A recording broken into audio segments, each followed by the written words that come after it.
অনেকে কিন্তু বলেন আমার পেটের চারিদিকে অনেক চর্বি আছে, আমি কিভাবে কমাবো? খাওয়া দাওয়া বন্ধ করে দিয়েছি কিন্তু পেটের চর্বি কমছে না। খাওয়া দাওয়া যদি আমি হঠাৎ করে বন্ধ করে দিই তাতে মাংসপেশি ক্ষয় হয়, হাড় ক্ষয় হয়, কিন্তু চর্বি কমানোর জন্য আমাদের কিছু করণীয় আছে। আচ্ছা, চর্বি কমানোর জন্য আমরা কি করতে পারি? চর্বি কমানোর জন্য তো আমাদের এক ধরনের এক্সারসাইজ আছে, পেটের এক্সারসাইজ আছে, সেটা আলাদা বিষয়। কিন্তু কোন খাবারটা আসলে আমার পেটের চর্বি কমাতে পারে? আমি প্রথমেই বলবো আমাদের শীতকালীন সবজি লাউ। লাউ কিন্তু আমরা খেলে পরে আমাদের দেখা গেছে যে সেটা লো ফ্যাট থাকে, প্রচুর পরিমাণ পানির পরিমাণ থাকে, হাই ফাইবার থাকে এবং লো ক্যালোরি থাকে।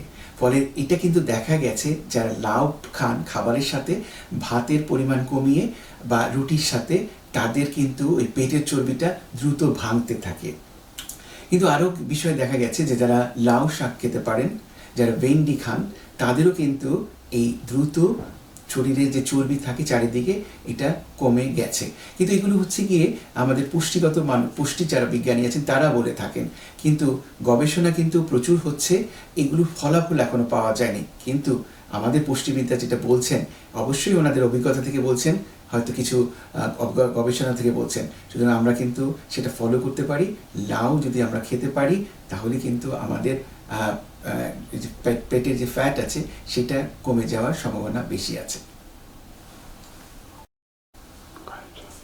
আচ্ছা, অনেক সময় প্রশ্ন করেন যে ডায়াবেটিস